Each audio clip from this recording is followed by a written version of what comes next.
All right, so I'm back. So we're going to go ahead and get started. So once more, thank you everyone for everyone who decided to take out their take their evening out and join us here on our Zoom here today. Certainly appreciate that. I know you guys could do or be anywhere else, and just wanted to come across and just share some basic information about investing, just on a very general, high level overview, if you will. Just talk about some different asset classes, how to minimize risk, and then even, talk about potentially, what it is that I'm doing that most of us are doing here that may even be participating in the group. Okay, so give me just another moment here. Where can I do this? Okay.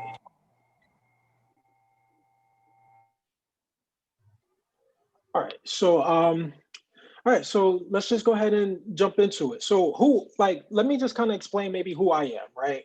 So there's going to be some people who maybe don't even really know who I am. Maybe you were invited by somebody in our group, just to hop on, just to learn some information. So once more, my name is Marcus. I've been in the finance industry. I graduated in 2007, so about 12, 13 years. Graduated from East Carolina University.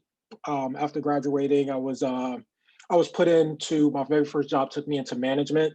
I was in management for a very large textile company out of Georgia, and then and I graduated in 2007, right around the time when the Great Recession happened. Right, so that was a great time to graduate. So that industry was actually declining. So after that, as a result, I ended up coming back to my home state here in New Jersey, where I started off doing some accounting work. Right, I actually graduated with a degree in finance, did some accounting work, and then I was actually working in the banking industry on a part-time basis just to kind of supplement that income. And then I was able to get me a very nice position as a financial planner. After getting my Series 65, I'm actually a registered investment advisor. I'm an investment advisor. Currently hold my Series 65. So that does give me, according to FINRA and the SEC, I can speak about this. But for some of the things that we'll be talking about, that's not even necessary. You don't need a license or anything like that. And then I was a financial planner for a very large um, accounting firm.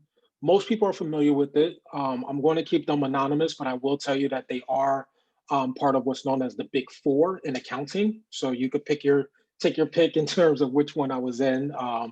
But I did work there as a financial planner for 5 years. Although they were an auditing firm, they actually had two locations where they did financial planning. One out of the state of New Jersey, one office actually out of the state of Florida. So after some some things going on there, lost a couple contracts. It brought me right back into banking. Okay, so that's a little bit of my background. So I've been in the kind of dealing with financing in this industry, as mentioned, for about 12 years here at this point. Okay, so that's who I am. All right, so I have a little bit of experience here to just kind of share some light on some things that I've encountered and some things that I've shared with other people. So now, with that being said, um, for now, I know that there's different groups of people that are viewing our Zoom right now. And excuse me, we get, we're just home, so I get to relax a little bit. Got my hat on, got on a t-shirt, right? But did want to just kind of, we're talking. There's two groups here. There's some people that's on this Zoom or on this webinar that I'm currently working with directly, okay? And whoever they have joining us. And then there's other people who were invited, right? Just to kind of learn about investing overall. And then, also some things that we're currently doing to help our group that I'm currently working with directly and or indirectly with just kind of learning about investing. So with that being said, let's just hop into it. So just want to talk about some investing 101. Now, I'm going to keep this, as mentioned, very kind of high level, very elementary. I'm not going into any high level types of things here. So I just wanted to really kind of speak to the person who may not have much experience with investing. And then at the same time, there's going to be people that's also on this platform right now today who have had experience with investing. And once we're finished up here, we'd like to just kind of get your insight, your input, your experience, with ups and downs in the investing platform. And the reason why I put this together is because when it comes to investing, I think a lot of people, they have this concept that when you're investing, it just goes like this, right? It's the first part of a roller coaster, okay? And that's not the case, okay? Are there certain investments that continue to go up? Yes. Do they go up at a slower rate or slower pace than others? Yes. But there's always these ups and downs. And the idea here is that we always want to make sure that we're probably in somewhere that has more ups than downs, right? Just like life, okay? So with that being said, let's kind of talk about investing. So overall, there's different places, and I'm just going to kind of go through, and then of course, at the end, we'll kind of save it for some questions, share some experiences, and go from there. But so let's just kind of get into it. So when it comes to investing, there's different assets that anybody can invest in, right? So most people are familiar with your typical stocks and bonds. Then you also have what's known as obviously cash. You have real estate. You now have what's known as this crypto market, okay, that people are starting to learn more and more and more about. So with that, let's just kind of talk about the whole point of investing is to take your earnings or your income from today with the idea that it will be worth more tomorrow. Now, when I say tomorrow, obviously I'm not talking about literally tomorrow. We're talking about at some point in the future. Now, why do we want to do that? Well, it comes down to this idea that we're all familiar with. It's what's known as just simply inflation. Okay.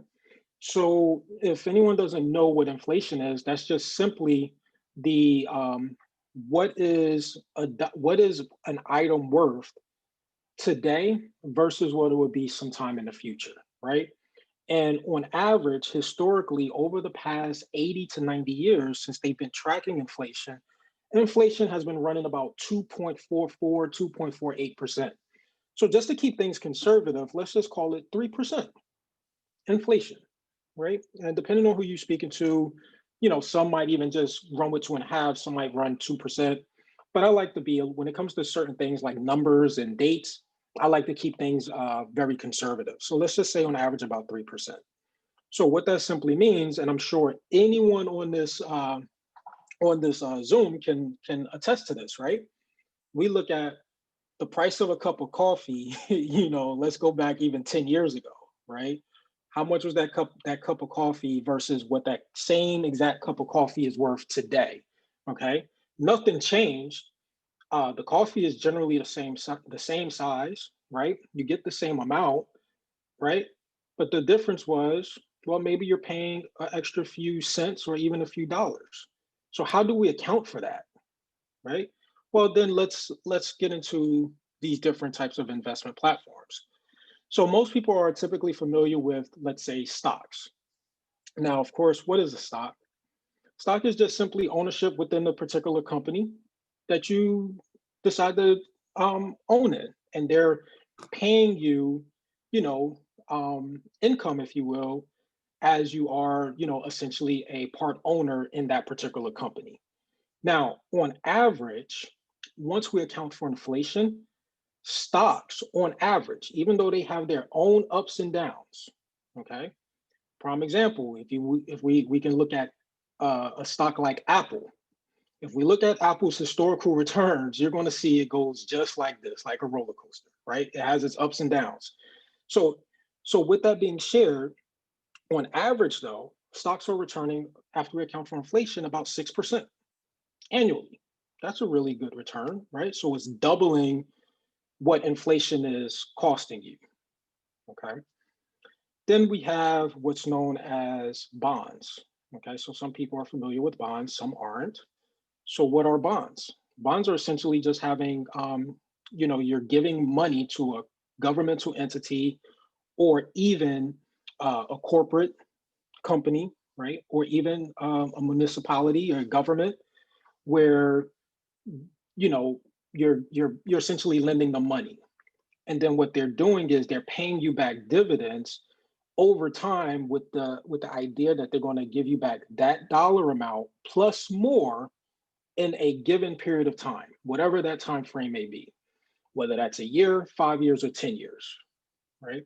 So that's a bond. So on average, you're going to have some people that's going to default on their bond payments. It happens, right?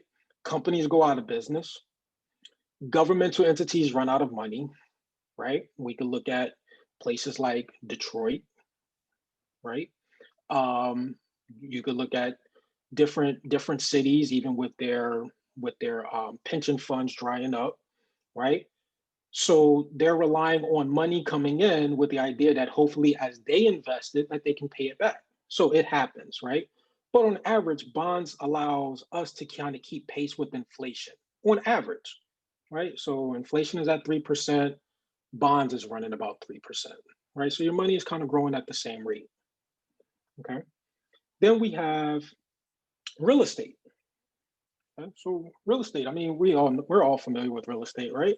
So, what is real estate? It's just having ownership in some sort of residential facility, whether that's you're owning homes, you're owning property, you're owning commercial buildings, you're owning hotels, you're owning uh, anything, right?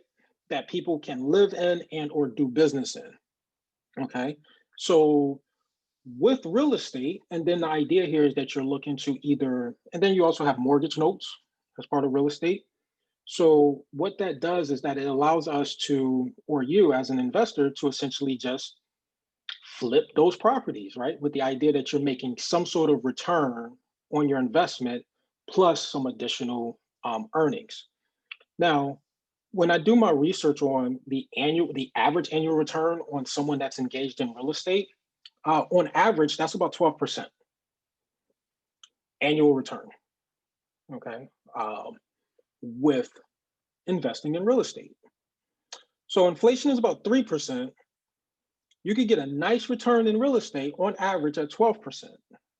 Now, that means that your money has the potential to quadruple what inflation is, right? So your same dollar at the beginning of whenever you started is now worth 4 times more at some point in the future when we're looking at this graph. However, we know what's going on with real estate too, right? There's an element of risk associated with real estate. You might not be able to find occupancy for that piece of property. It might lay dormant 3, 4, 5, 6 months. We look at these uncertain times that we're in right now, landlords, building owners, they may not necessarily be collecting on rents or leases. So now what? Right? But it still provides a nice little return. Well, I wouldn't say there's anything little about that, but that's a decent return of about 12%. If you're really great, you could probably get more like 20%. Then we have this new space called cryptocurrency. Okay. Now, what is cryptocurrency? The simple way to look at cryptocurrency is just that it's a digital asset. Okay. It allows for um, it basically removes the bank from transactions, right? So the banks, if you kind of look at it, they're almost uh, like parents, if you will, overseeing what we got going on, right? They're involved in every single transaction, who you're sending money to, and who's receiving money, and all that good stuff. Crypto kind of basically removes them. Is generally operated in a decentralized space, so there's no governmental regulations or anything like that involved. Now, here's the thing about cryptocurrency, okay, is that in this new space, and it's not really new, it's been in development for 10, 12 years. On average, when we look at cryptocurrency on average, all of the different cryptocurrencies that individuals are investing in, or buying in, on average, cryptocurrency is returning an average annual return of 360%. I'm going to let some people digest that. 360%. Once more, if we go back to inflation, that's running at on average 3%. So you are absolutely running away from inflation investing in this particular space. Now, in this space, are there going to be ups and downs? Yes, right? We see it all the time. I mean, we see it all the time, right? Is even if you're currently here and you currently have any cryptocurrency that you're investing in, whether that's Bitcoin, um, Ripple, whether that's XRP, Tron, Ethereum, right? Any one of these cryptocurrencies, you can still see it going up and down, right? But when you look at it over time, it's definitely doing more ups than downs. Okay. So really quickly before I move on, I just wanted to get a gauge, kind of see where we are. Kind of see where we are. Everybody good? Any particular questions at this point? Um, anyone? Anyone? Hey Marcus, Mr. Yes, Williams, sir. this Ringfield, how you doing, man? Hey, how you doing, sir? I'm grateful. That's I'm awesome. grateful, man. Hey, so real quick, so I can make sure I understand this, from my understanding, when you were explaining this part about the cryptocurrency, is Yes, it sir. safe for me to think of it in this sense? You may have to repeat that last statement, but I just gathered, I'm picturing that cryptocurrency is like the mother. I'm looking at, well, if you've been to college, like financial aid. Like I tell my students, financial aid is the mother of all the financial, the monies, wherever it comes from, whether it's loans, grants, or scholarships. So for me, because of a statement that you just made, it's safe to say that the cryptocurrency is the mother of all the currency. Is that the right word? Well, all the currency, crypto, wherever it's coming from, like the wallets or something. It's safe for me to say that, or can you just repeat that last statement that you just made as far as the cryptocurrency? Um, no, it was something. It's a word that you said. It just made me think of it like that. Um, so with cryptocurrency, so if we look at all of the if we look at cash, and I'm sorry, really quickly, let me come back because the thing that I did miss here was cash, right? Okay. So and then I'm going to come back to your question, and I'm gonna kind of break that down a little bit more. So now the other way that people can actually invest is in cash, is the asset called cash.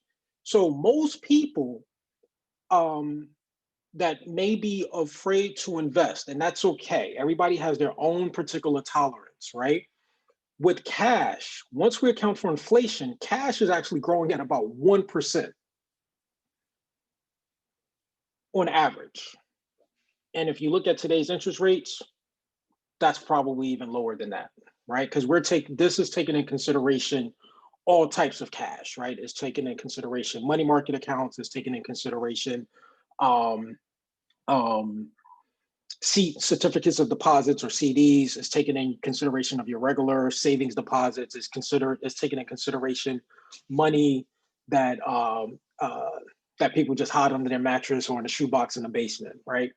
All collectively, that's running about 1%. So when you account for that with the inflation, when you have money just sitting in cash, you're actually losing money. And most people don't look at it that way, right? Because if you think about it, if you have here's the perfect example of cash and how you're losing.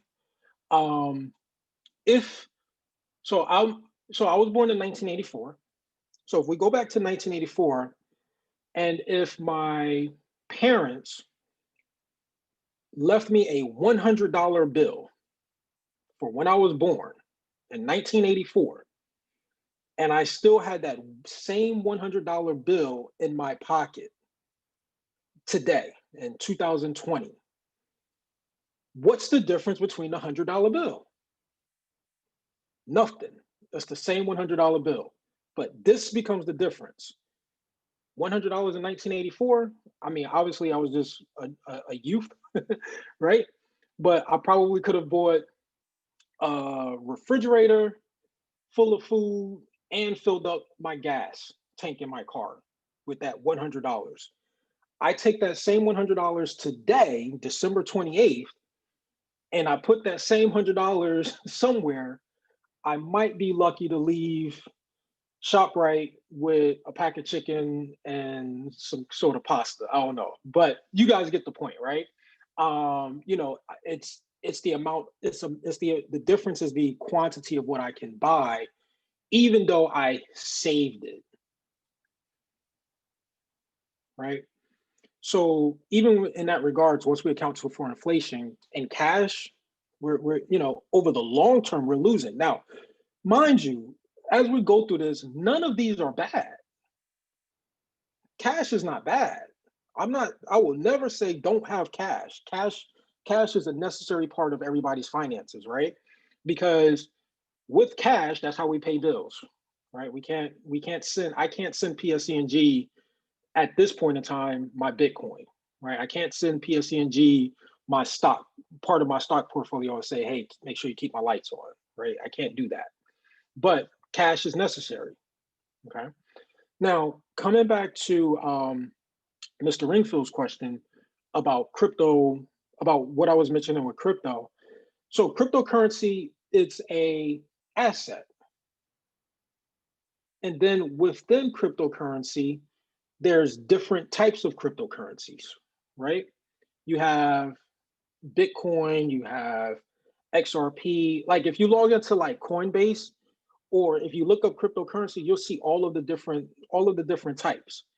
Um, so for anyone that might be new to hearing this concept of cryptocurrency, this is how I really kind of I'm going to kind of separate it out a little bit, and then we'll get into how do we minimize our risk.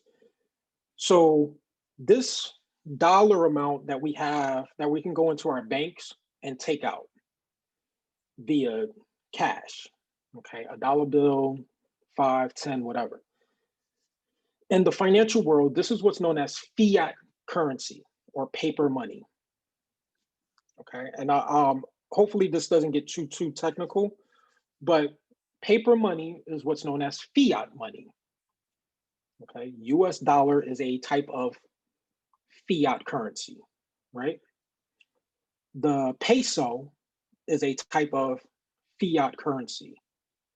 The Japanese yen is a type of fiat currency, right? Um, the Australian dollar is a type of fiat currency. You guys get the point. Okay. And there's different ones. And then you can always exchange them out, right? So I can go to my bank. If I need to go to Europe, I can go to my bank and then say, look, I need some euros. Can you exchange $500, 500 US dollars, and give me some euros, please? And then we convert it. Cryptocurrency is just a type of, instead of it being paper, it's a digital asset. So then Bitcoin is a type of cryptocurrency, just like the US dollar. Tron is a type of cryptocurrency, just like the peso, right? Um, XRP is a type of cryptocurrency, just like the Japanese yen, and you can always convert them out and exchange them for each other. All right. Was that helpful? Yes, sir. Appreciate that. Yes, sir. You're welcome. All right. So, any other questions here about inflation? What is a stock? What is a bond? How does cash work? Crypto, real estate? Because now I would like for us to get into how do we, once we understand these concepts or these different types of assets, how do we look at this and start to minimize our risk, right? Because there's no way to avoid risk. We can't avoid risk, but we can minimize it. So that's going to be our next kind of topic, if you will. So we set any questions here from anybody. This is really just like a open conversation, right? So Marcus? yes, sir. Yeah. What did you say the average annual return was for stocks? Was it 6%? Yes, sir. Once we account for inflation, it's about 6%. Now, of course, there's going to be some stock position is going to yield higher, some lower. You know what I mean? But we're talking about on average. All right, appreciate it. Yes, sir. Anybody else? We good? All right. So I'll take silence that we're good. All right. So minimizing risk. Okay. So a lot of times when we're talking about investing or when we're talking about anything, can we avoid risk? The answer is no. Can we minimize risk? Minimize risk? The answer is yes.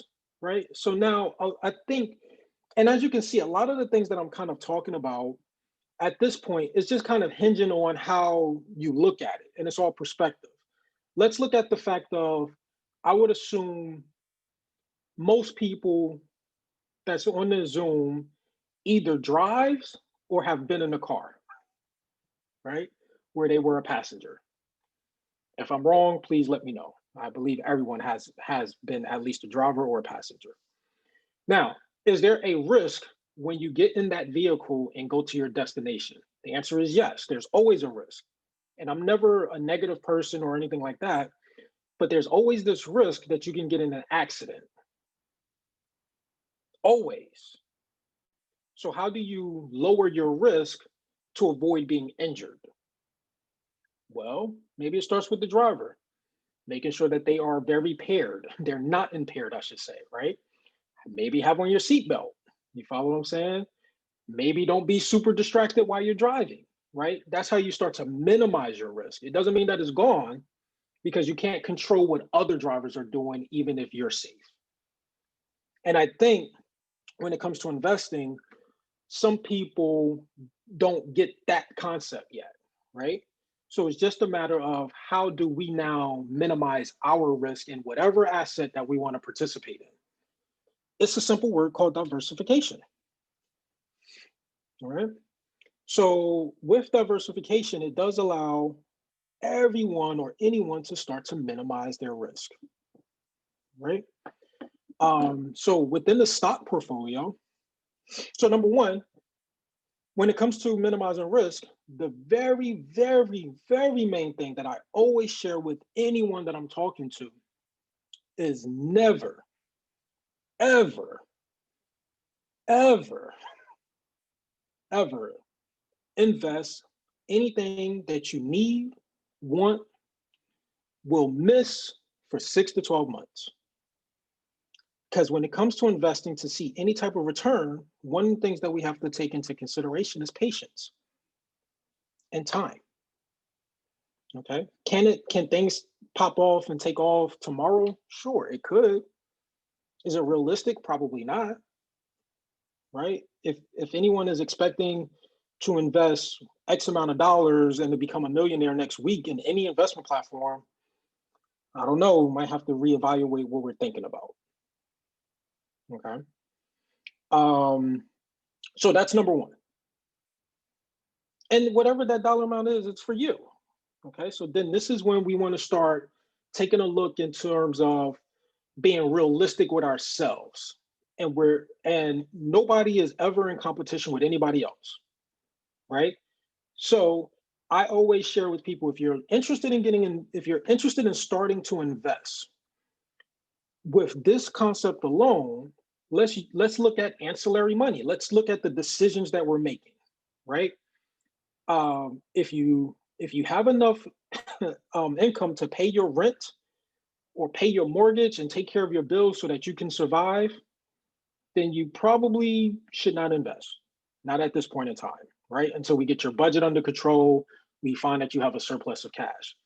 Once you have a surplus, then cool. Or even if you decide, look, I'm not paying a bill, and you want to be, you know, and this is not to judge anyone, but if you want to be irresponsible like that, and you say, look, I'm not paying a light bill today, I'd rather go out, then there's two things that we need to take in consideration. Well, you could take that same money that you made a decision that you didn't want to pay your light bill or whatever the case may be, and either A, go out and have a great time, great, have fun.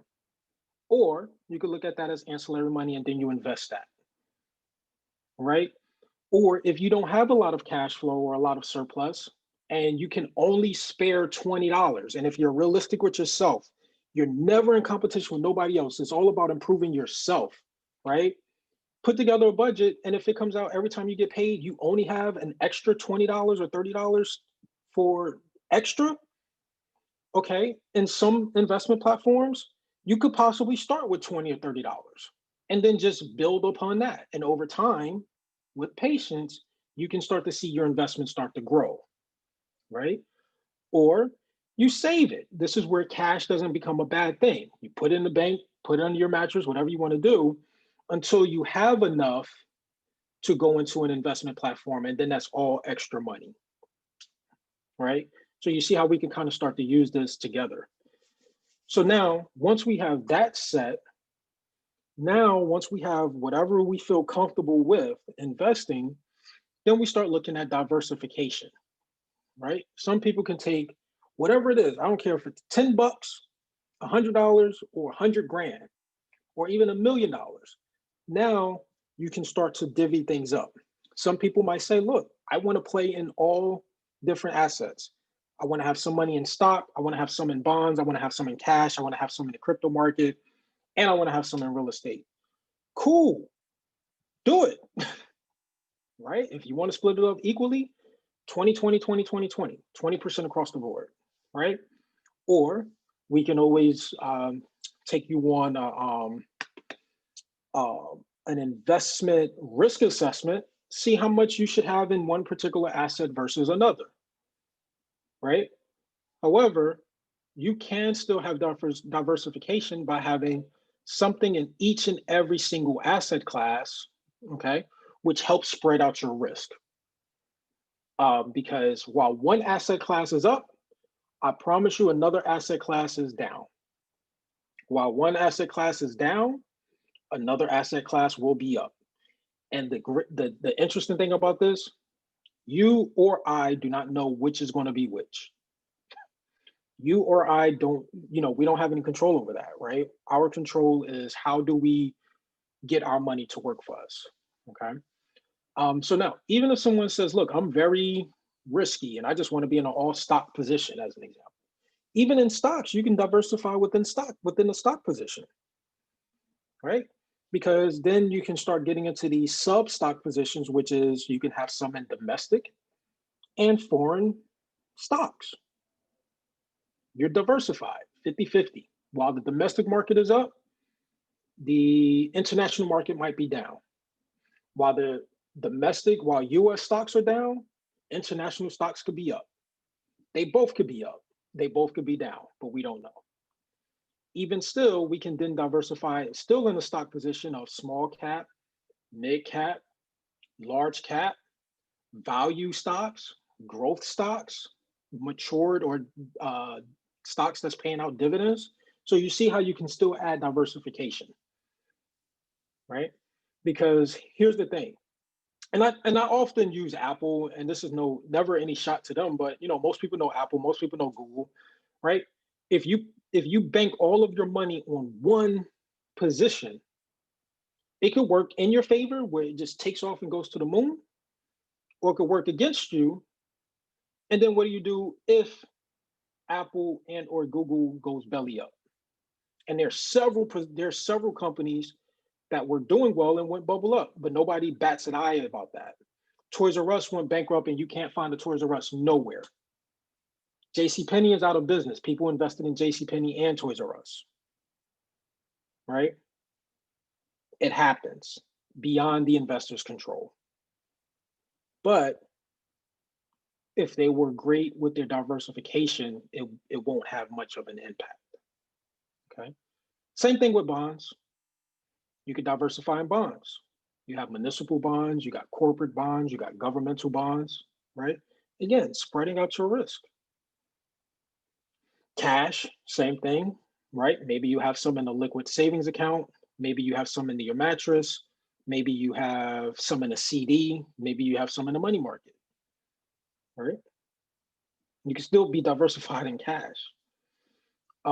Real estate, same thing. You could be diversified in real estate, residential. You could be collect rents. You could just be a flipper, a fixer upper. You can go into commercial real estate, own some hotels, mortgage notes. Still, you're spreading out your risk in that aspect. And then same thing with the crypto market, right? You are now spreading out your risk within the crypto market, right? You gotta have some investments in Bitcoin, some in XRP, some in Tron, some in Ethereum, whatever the case may be. Okay. So before I move forward here, how we how are we all holding up so far with minimizing risk at this point?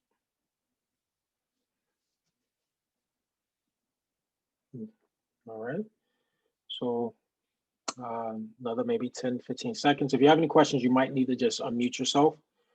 Or even if you want to just share an experience, you might want to, you can certainly unmute yourself and share your own experience so far with diversification or even in any of these classes.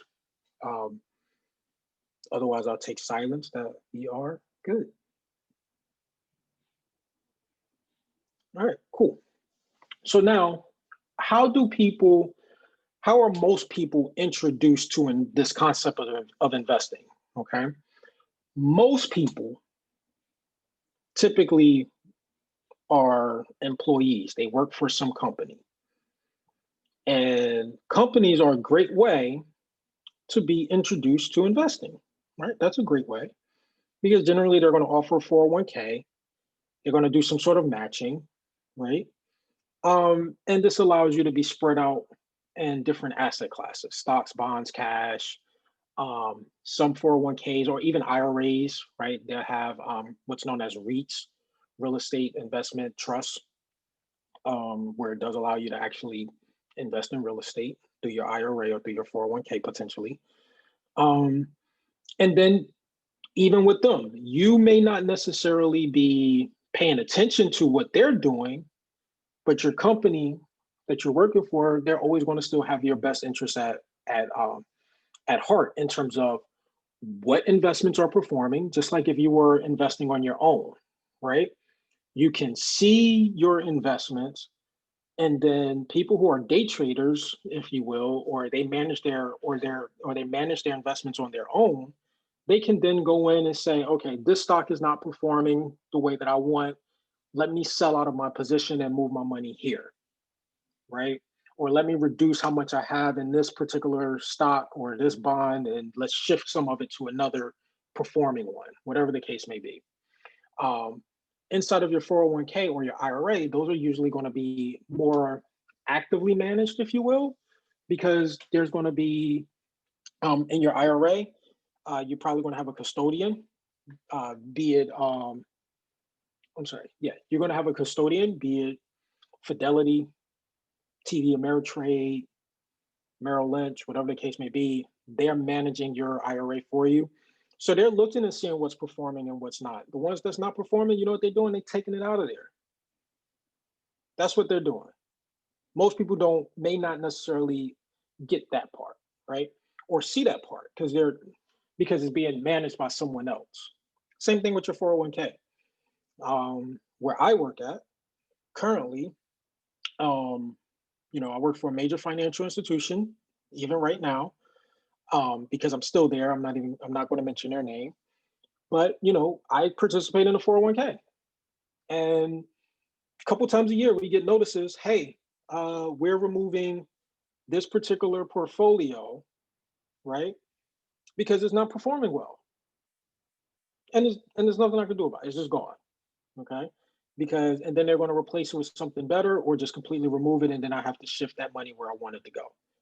Okay, so these are also great places um, to spread out your risk when it comes to stocks, bonds, cash. Um, like I said, real estate with crypto taking off the way that it is now, especially over the past 6 months. I'm currently, and maybe a lot of people on this Zoom right now, I'm currently in the crypto space. I have some investments in the crypto space, along with what I have in stocks, bonds, cash, um, soon to be in real estate with mortgage notes. I'm in the crypto space. Okay. and some custodial accounts, i.e., Fidelity, TD Ameritrade, Merrill Lynch, um, Morgan Stanley. Like you can look at them. They're now starting to introduce cryptocurrency as an investment asset within their portfolios. They are.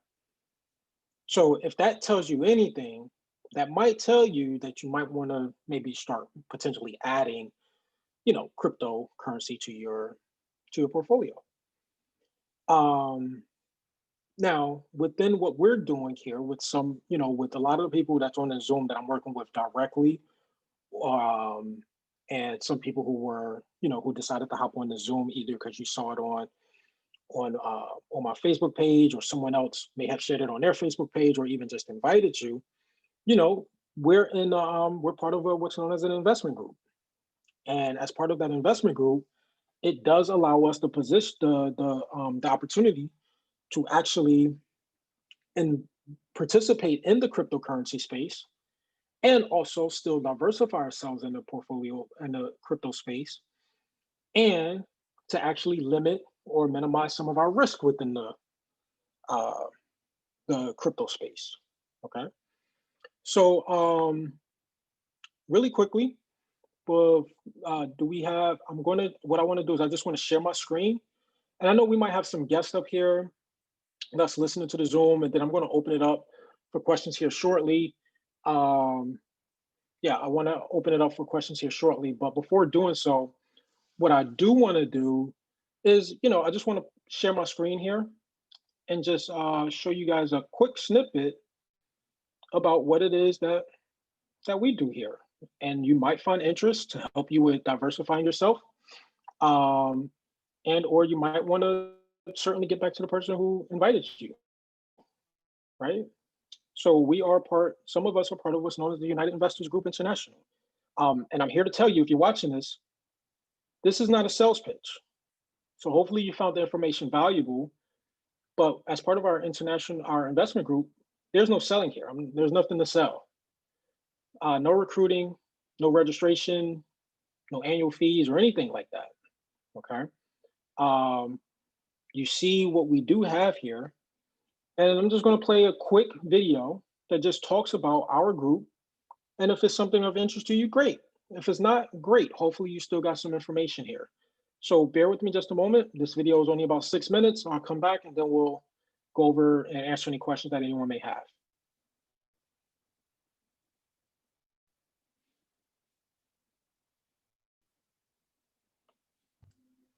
Hey everybody, Rabu Gary here with United Investment Group International. If you were invited to this page, you were probably having a conversation with a friend or a business partner of yours, and they were explaining with you the success that they've been having with our investment programs here. Before I go into any detail, I want to mention a couple of things. This is not sales. We're not looking for any salespeople. There's no startup costs. We're not looking for any recruiters. We don't have any trainings, any monthly meetings, anything like that.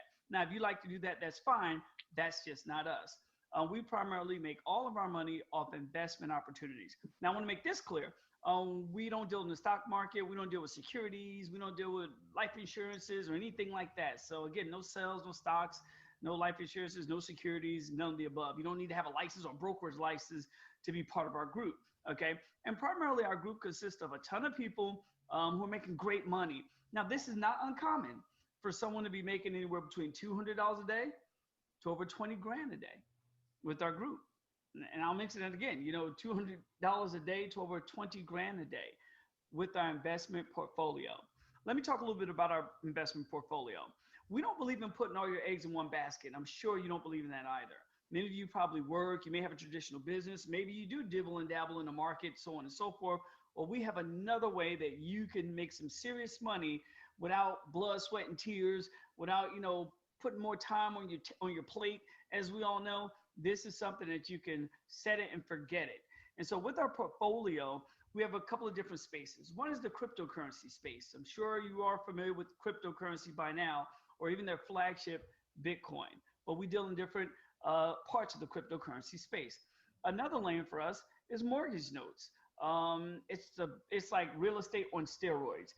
the thing about mortgage notes, you can learn a lot about them, but you have to have an in order to participate in that arena. And now you have an in with us.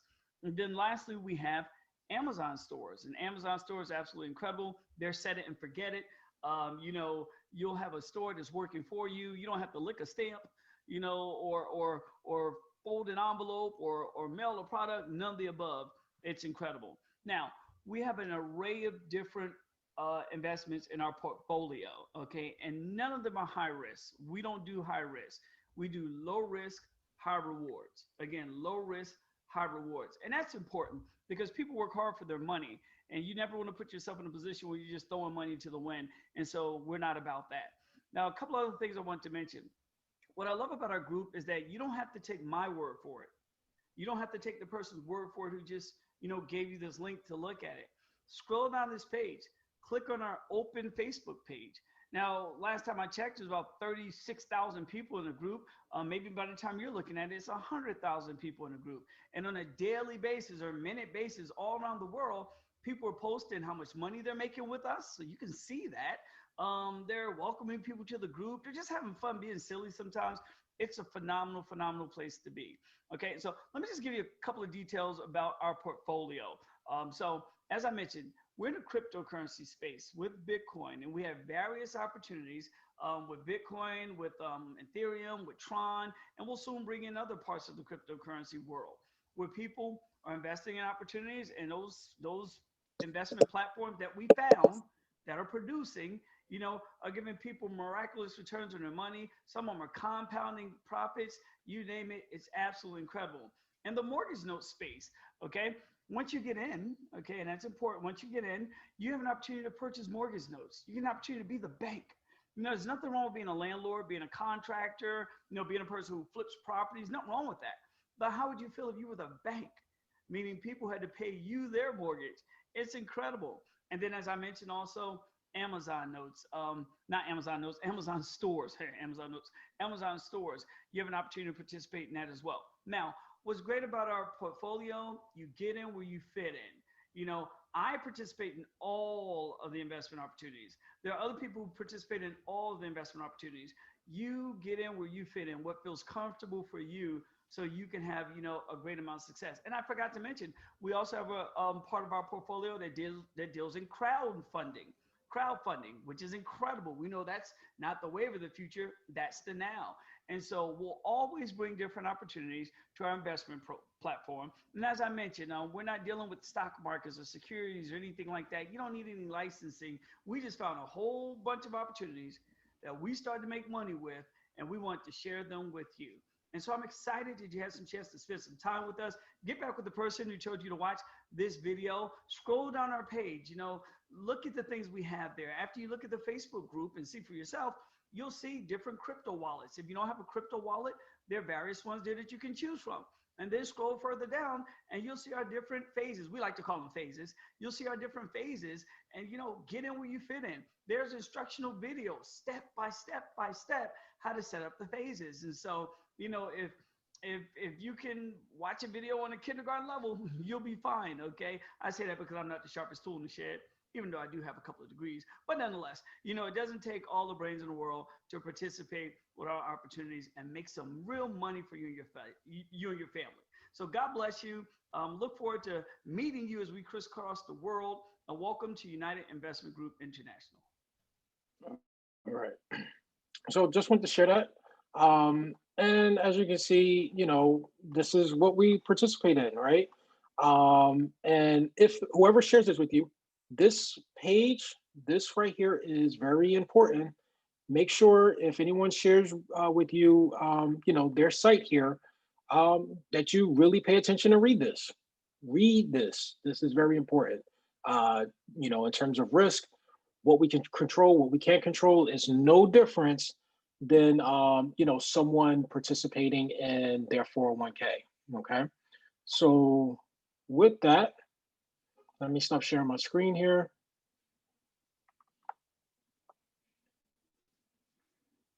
Let me go back to showing my video. All right, so hopefully everything was helpful, but let's just open it up. Any questions here for me? Any thoughts, comments? Anybody want to share their experience, good, bad, or indifferent, right? We're open. You have questions. This was for learning. Hopefully, somebody got something out of this.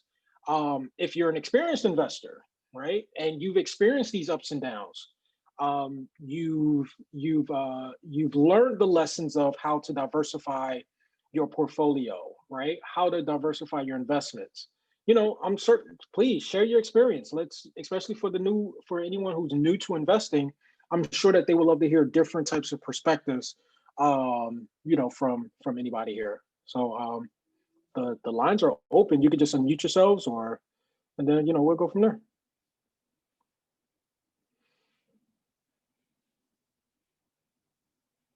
So if you have a question or anything, you have to unmute yourself.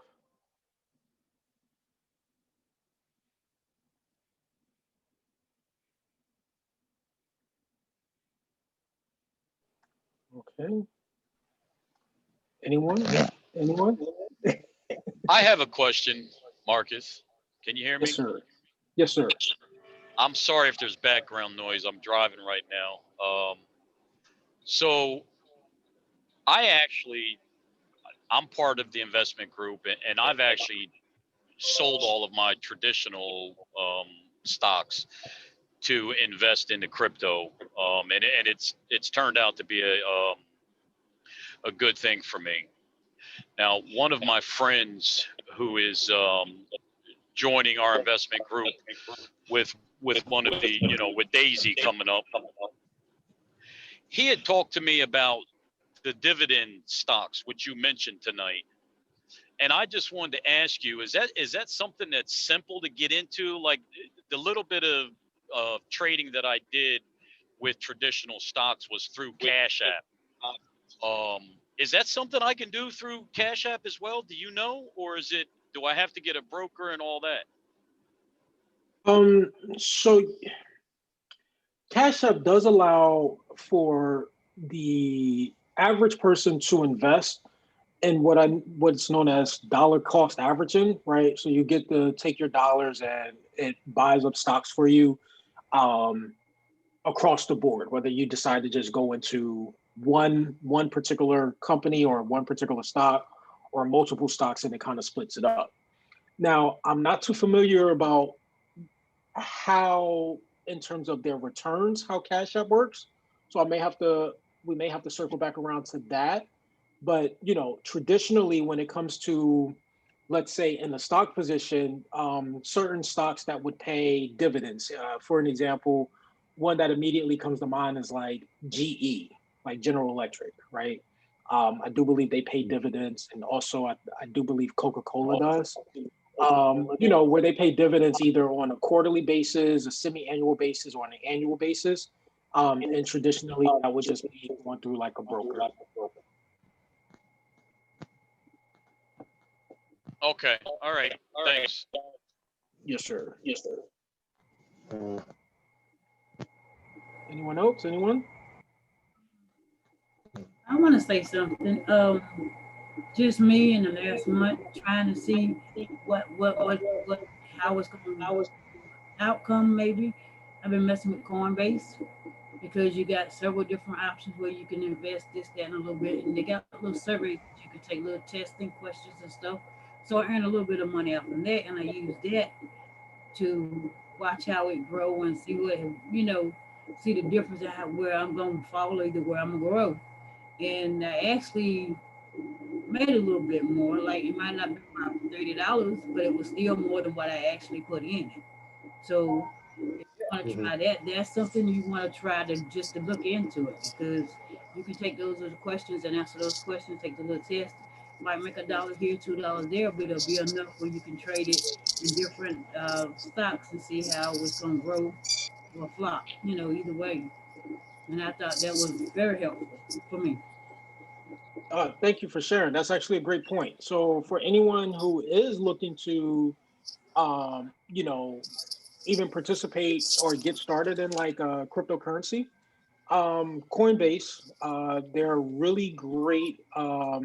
They are a really great option, because one of the things that I really enjoy about Coinbase, and what Coinbase is, it's just a wallet. So So if anybody's new to what's known as this cryptocurrency space, if you think of what's known as these wallets, like was mentioned with Coinbase, these Cash Apps, Clever, Exodus, there's all these different types of wallets.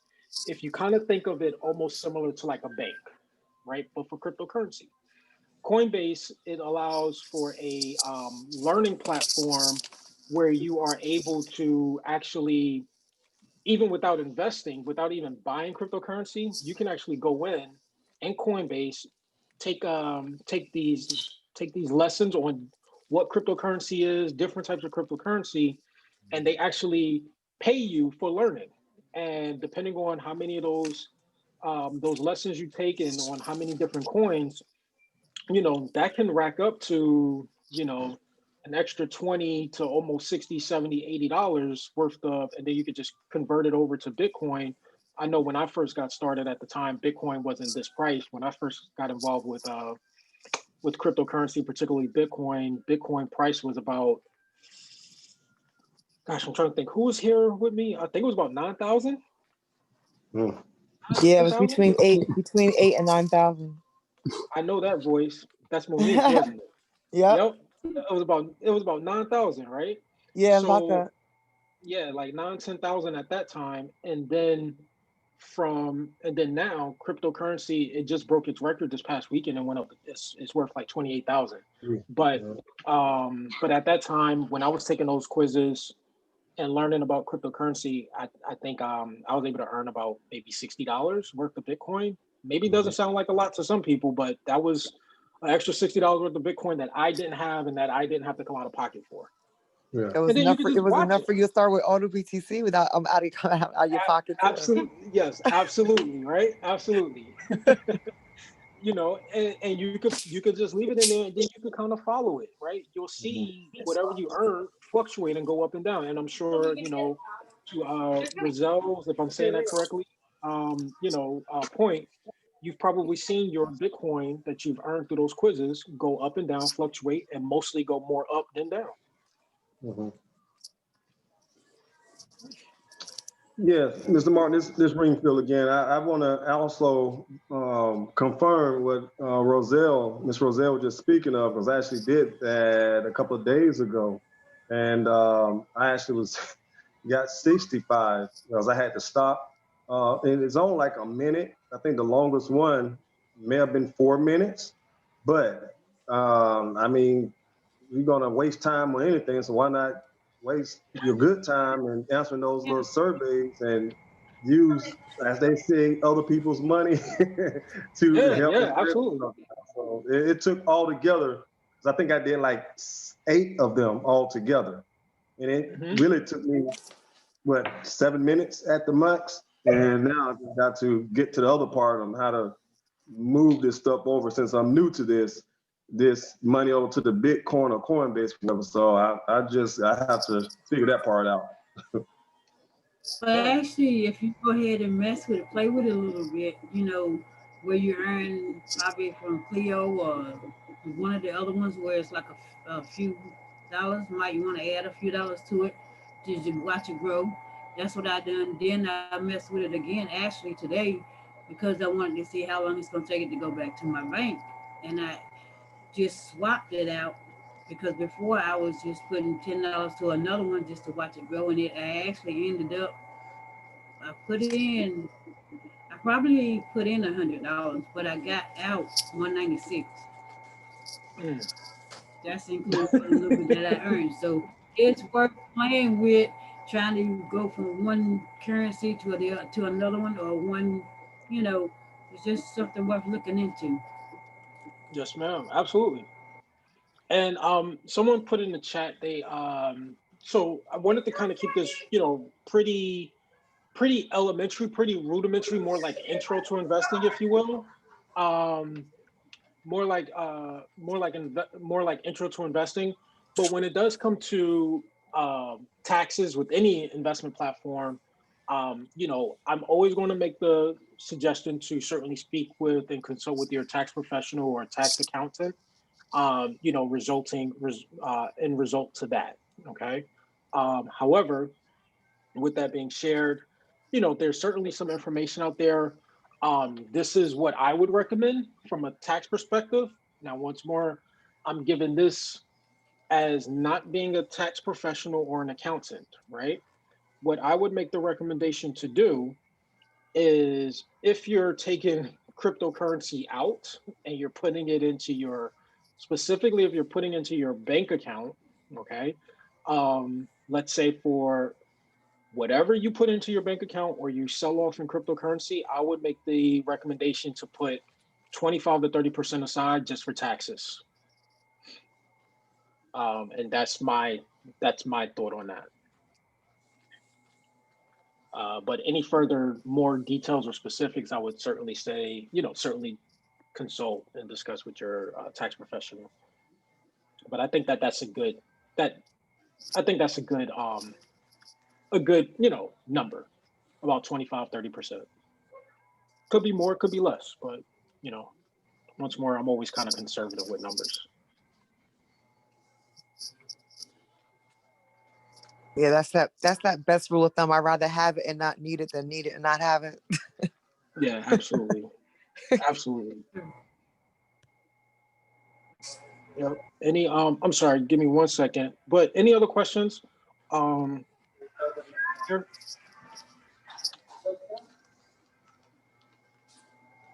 This is an open platform, open discussion, we can talk. Otherwise, I didn't want to keep you guys long.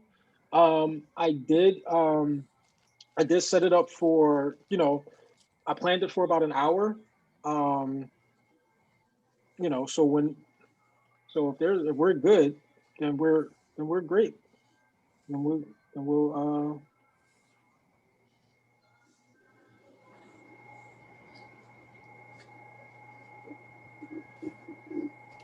I just want to say I'm excited for Daisy. yeah, absolutely. Yes. Absolutely. Absolutely. All right. Daisy is going to be absolutely incredible. So if you're a guest here and you're not familiar with Daisy, please make sure you get back to the person that invited you, so that you can learn about Daisy and all of our platforms.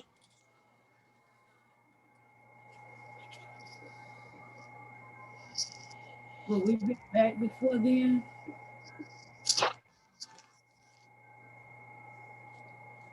All right. So I'm Will we be sorry. back before then? Will we be meeting before then? Uh-huh. Not particularly, but Okay. everyone that's in the Telegram group, I will be, of course, sharing information, with those on my email blast, and of course, as usual within the Telegram group for those. So again, if you're a guest, please get back with the person that invited you, and then make sure that you ask them for an invite to the Telegram group so you could keep the speed with all of the information that I'm sharing throughout our group. And again, we're just a group of individuals that came together that are investing in different platforms in the crypto space, right? No sales, no, or any of that jazz. Okay, no quotas or nothing like that. Start with where you want. Just like we shared in the video, get in where you fit in. It's wherever you feel comfortable. All right. So with that, so if there's no further questions, I do gotta run. So I'm going to go ahead and wrap it up. And it's certainly been a pleasure. I hope everyone was able to find something, hopefully this was helpful. I did record this. So once it's ready, I'll put it out, and I'll get this sent out to you all, at least everyone in the email blast. I'll put it in our Telegram group, and you can share it with whoever you want. Hopefully this information was helpful. Thank you, Marcus. Thanks, All right. Marcus. All right, you all welcome. You all take care. Appreciate you. Enjoy the rest of your evening, and have a great, safe rest of the year. All right. Thanks, Marcus. Thank you, You're sir. welcome. Take care. Bye-bye. Take care.